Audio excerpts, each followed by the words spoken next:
সালাম আলাইকুম। মানুষের মস্তিষ্ক এতটাই অদ্ভুত যে আপনি নিজের সম্পর্কে যে 90% জিনিস ভাবেন তার অর্ধেকই সত্য নয়। আর আজ আমি আপনাকে এমন 25টি মনোবিজ্ঞানের তথ্য বলবো যা জানার পর আপনি নিজের আচরণ, সম্পর্ক, এমনকি আপনার চারপাশের মানুষদের নতুন চোখে দেখতে শুরু করবেন। Fact number 25।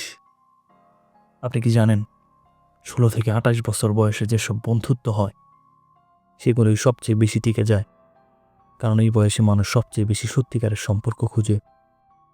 Fact number 24। গভীর কণ্ঠস্বরের প্রতি মেয়েদের আকর্ষণ বেশি, কারণ এটি আত্মবিশ্বাসের প্রতীক। আর ছেলেরা সাধারণত একটু উচ্চস্বরের মেয়েদের পছন্দ করে, কারণ তা কোমলতার ইঙ্গিত দেয়। Fact number 23। কোনো নিয়ম যত কঠোর হয় মানুষ তত বেশি সেই নিয়ম ভাঙতে চায়। এটাকে বলে রিঅ্যাক্ট্যান্স ইফেক্ট। Fact number 22। কেউ কর্মচারীর সাথে কেমন আচরণ করে সেটাই তার আসল চরিত্র, কারণ এখানে অভিনয় করার সুযোগ কম। Fact number 21। ওয়েট কমপ্লেক্স মানে হলো এক ধরনের মানসিক অবস্থা যেখানে মানুষ ছোট ছোট ভুলেও অতিরিক্ত অপরাধ বোধ করে। ভোগে নিজের দোষ না থাকলেও নিজেকে দোষী মনে করে। Fact number 20। পুরুষরা নারীদের চেয়ে স্বভাবগতভাবে বেশি মজার, এটা সত্য নয়। Fact number 19। নারীদের শরীরের ব্যথা অনুভব করার রেসপেক্টর পুরুষদের তুলনায় প্রায় দ্বিগুণ। Fact number 18। গবেষণায় বলা হয় গড়ে একজন নারী কোনো গোপন কথা প্রায় 47 ঘন্টা পর্যন্ত নিজের মধ্যে রাখতে পারে, অর্থাৎ প্রায় 2 দিন। এরপর সাধারণত সে কাউকে না কাউকে বলে ফেলে। Fact number 17। যত বেশি আমরা সুখী থাকি তত কম ঘুমের প্রয়োজন হয়, অর্থাৎ মানুষ যখন খুব খুশি থাকে বা মানসিকভাবে ভালো থাকে তখন তার শরীর ও মস্তিষ্ক কম ঘুমেও সতেজ অনুভব করে। Fact number 16। বুদ্ধিমান মানুষ সাধারণত কম বন্ধু রাখে, অর্থাৎ যাদের বুদ্ধিমত্তা বেশি তারা সাধারণত ছোট ছোট একটি বন্ধু মহলেই স্বাচ্ছন্দ্য বোধ করে এবং প্রয়োজনীয় সামাজিকতা এড়িয়ে চলে। ফ্যাক্ট নম্বর 15। 2 ভাষায় কথা বলা মানুষ ভাষা বদলালেই তাদের ব্যক্তিত্ব বদলে যায়, অর্থাৎ এক ভাষায় তারা যেমন আচরণ করে অন্য ভাষায় তারা একটি ভিন্ন। ফ্যাক্ট নম্বর 14। ভ্রমণ আমাদের স্বাস্থ্যের জন্য ভালো, এটা মানসিক ও শারীরিকভাবে দুদিকেই উপকার করে।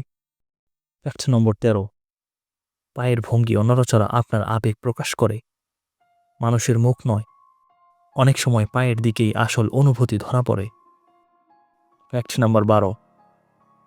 মৃত্যুর ঠিক মুহূর্তে মানুষের মস্তিষ্ক স্বপ্নের মতো অনুভূতি তৈরি হয়, এটা মূলত মস্তিষ্কের শেষ মুহূর্তের নিউরো অ্যাক্টিভিটির একটি ব্যাখ্যা।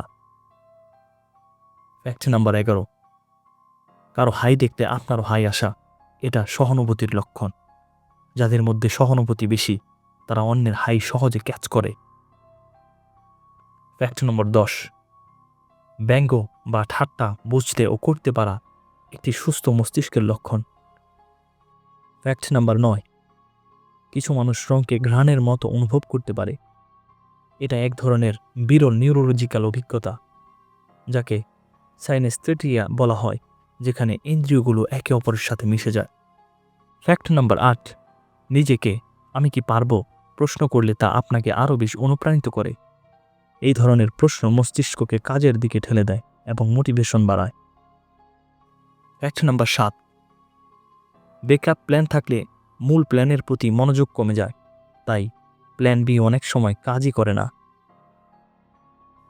Fact number 6। বারবার কষ্ট বা ভয়ঙ্কর ঘটনা দেখলে মানুষের অনুভূতি ধীরে ধীরে অসাড় হয়ে যায়। Fact number 5। কোনো গান কিভাবে আপনার প্রিয় হয়ে ওঠে সেই প্রক্রিয়া, মানে মস্তিষ্ক কিভাবে কোনো সুর বা রিদমকে পছন্দ করতে শুরু করে। Fact number 4। বিশ্বে সবচেয়ে বেশি হতাশাগ্রস্ত ডিপ্রেশন প্রবণ দেশ কোনটি। Fact number 3। মোবাইল না থাকলেও বা ভাইব্রেশন না দিলেও মনে হয় যে ফোন কাঁপছে, এই মানসিক বিভ্রমকে প্যান্থম ভাইব্রেশন সিনড্রোম বলা হয়। Fact number 2। হিকোকোমোরি এক ধরনের সামাজিক বিচ্ছিন্নতা যেখানে মানুষ দীর্ঘ সময় ঘর থেকে বের হয় না এবং সমাজ থেকে নিজেকে আলাদা করে ফেলে। Fact number 1। প্যারিস সিনড্রোম এক ধরনের মানসিক ধাক্কা বা হতাশা যখন কেউ প্যারিসে গিয়ে বাস্তবতা তার কল্পনার সঙ্গে না মেলায়। সুপ্রিয় দর্শক মণ্ডলী, এই 25টি মনোবিজ্ঞানের তথ্যের মধ্যে কোনটা আপনাকে সবচেয়ে বেশি অবাক করেছে কমেন্টে জানাতে ভুলবেন না। আর এমন আরও মন উল্টানো তথ্য পেতে ভিডিওটি লাইক ও শেয়ার করে রাখুন।